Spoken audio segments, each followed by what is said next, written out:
Welcome to the latest Motley Fool scoreboard. I'm on in Chocolate Blue. We've got longtime fools Tyler Crow and Jason Hall giving a 1 to 10 rating to the company that makes many of the uniforms you see around town. It's Cintas, ticker symbol CTAS. As always, we'll do a 10-second bull bear. We'll rate Cintas's business, its management, and its financials. We'll talk valuation. If there's time, fools, we'll play Armchair CEO, and we will top it all in about 12 minutes or less. So let's get to it. Tyler, tell us more about Cintas.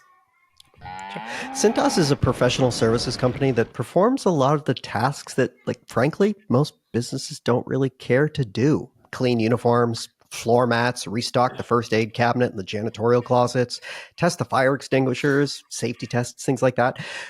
It's very, boring business at its best, right? The bull case is that this particular type of business is incredibly resilient, and Cintas has established itself as the largest player in the U.S. The bear case is that these services tend to swing with economic activity because it's very services heavy, and its stock is basically priced to perfection. All right, Jason, let's put a number on Cintas's business. We'll get to valuation later. This will include things like industry and competition. A 10 is invincible, a 1 is hopeless. Yeah, I think it's important to remember when we're talking about the business, we're separating the business from the stock, right? So this is a business that I rate as an 8, and you can make the case for rating it higher. I'm going to let Tyler kind of make the best micro dirty jobs argument, but I want to build on it. Cintas is really kind of doing what businesses either aren't really good at doing or don't want to dedicate the resources to do. In a way, it's kind of like what Realty Income does, owning properties so its tenants don't have to tie up their capital and resources to do it. So that's one take that I think is a really valuable way to think about it. But I think, Tyler, you get to make a little bit more fun argument. Yeah, I was going to say, with the business, we probably should have rated this higher just to get this on Anand's radar a little bit better. But Cintas could be clean it up a as little, maybe here. Yeah, there we go. Well, it could be described as one of those micro dirty jobs companies, or Peter Lynch's favorite do something disagreeable kind of businesses. No one in an office wants to sterilize the welcome mats. What waiter wants to take home all the uniforms, linens, kitchen towels to be cleaned for the next day? Providing essential but tangential services is one of those things where procurement people don't think about them, provided you don't cost them an arm and a leg and have to make them look at, why are we spending so much money for this? So in a service heavy economy like we have in the United States, these businesses are likely to thrive for decades unless we replace everybody with robots. Maybe that happens, but I don't know. I kind of like talking to people when I go to restaurants, not robots. So Cintas is by far and away the largest player in this industry, and they've been an industry consolidator, and they're just really good at what they do. Our moat is no one wants to do it other than us, which is effective. That's a great moat sometimes. Yeah, it really is. Jason, let's talk about management. A 10 is Warren Buffett, a 1 is Homer Simpson. So I give the management team an 8, deeply tenured with the company, and they have a good mix of tenure in their named executive roles. And some more recent promotions. Scott Farmer, I think, is an example of the latter. He's been, of the former. He's been executive chairman since retiring as CEO in 2021. He held that role for almost 2 decades. He started at Cintas in 1981. It's a very well-led, really strong culture company. So I give it a 9. And again, this is not for the current iteration of management. This is purely for a corporate culture thing. All of its executives are internal hires that have risen through the ranks. We have a little bit of time, so I'm actually going to put a bullet on this one. The CEO has been with the company for 35 years. He started at 22. The chairman was been with the company for 43 years, started at 22.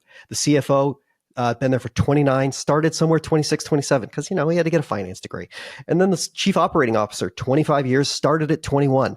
All these people probably started at the bottom and worked their way to the top. It's a great example of leadership training in internal promotion. It's things like that are great indicators of corporate culture that will last well beyond the tenure of any individual that you're investing in. So you don't have to bet on the jockey kind of CEO investment. This is betting on the culture of the business thriving for decades.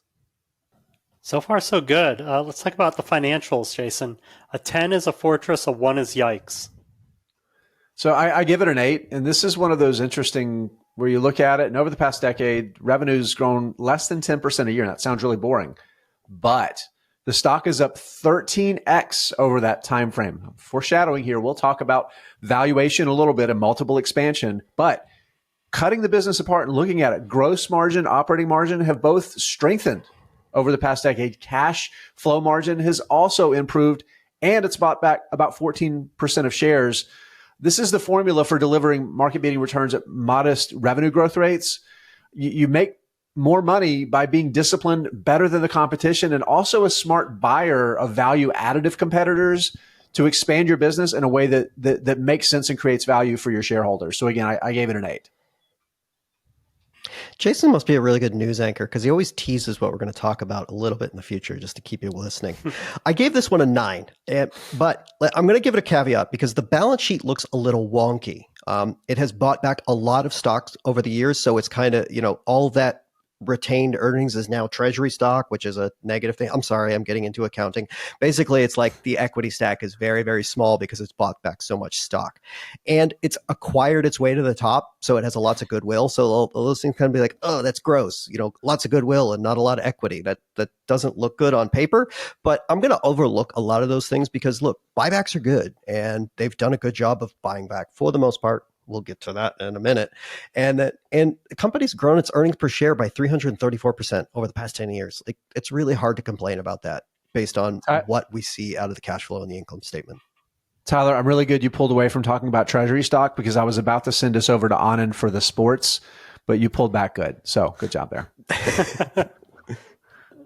Well, this dinner has been lovely. It's been delicious.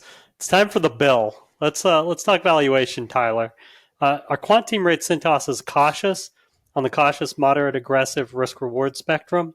How well will Cintas' stock do over the next 5 years? And how safe is it? Keeping in mind a 10 is a sure thing, a 1 is a lottery ticket. Yeah, I think we just got a bill from a Michelin star restaurant here because I'm actually going to go low, 5 to 10%. And this is based solely on multiple expansion over the past 10 years and its current valuation. Over the past 40 years, it's generated an 18% annualized return. So fantastic returns over the very long term. But from 2014 to 2024, the PE ratio has gone from 22 times earnings to 50 times earnings. The business is good, but its current growth just really doesn't justify that price. And so I'm going to give it a safety of 7. I still think it's going to go up, and I don't think there's a lot that's going to deter it. But, I could definitely see multiple compression as a big, headwind for this company over the next 5 years.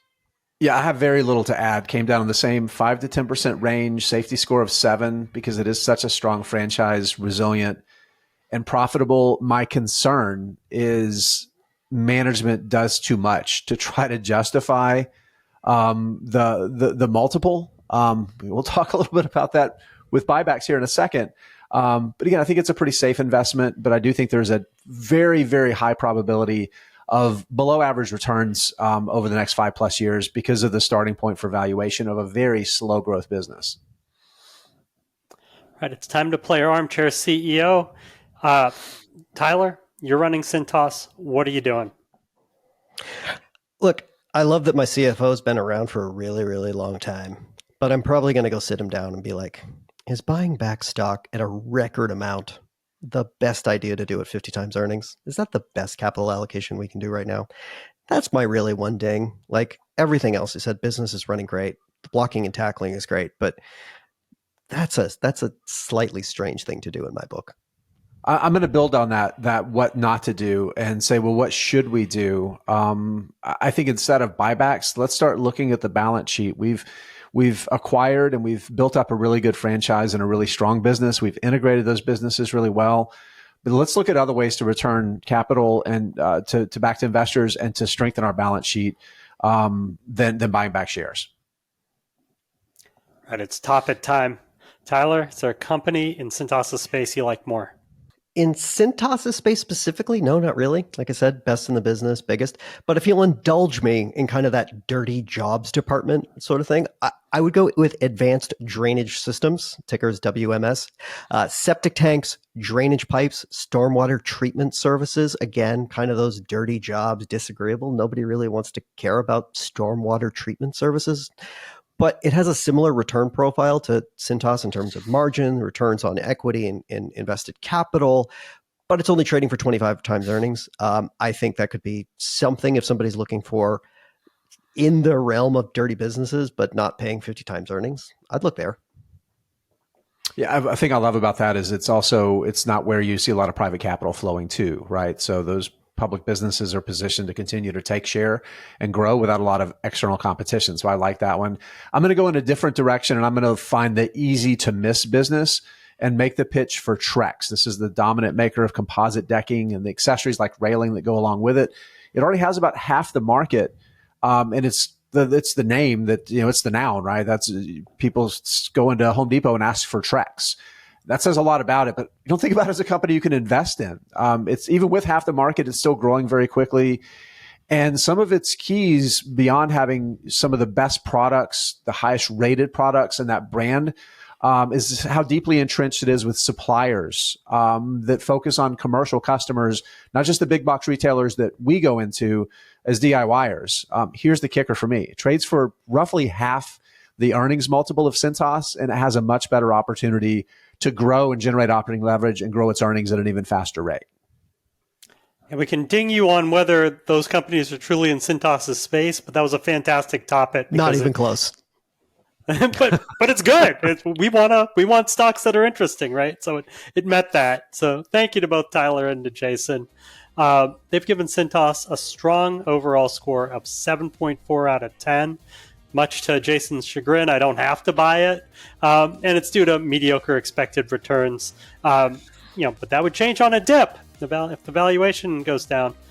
Look out for a new scoreboard every market day at 7 p.m. Eastern. Next up is a REIT. Till then, Fool on.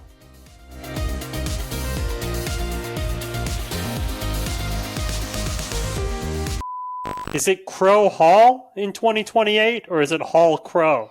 I'm here to be a figurehead. It's fine. I don't mind burying my head in paperwork. You've got my vote, unless your people call me too much. Then I'm going with whoever's running against you.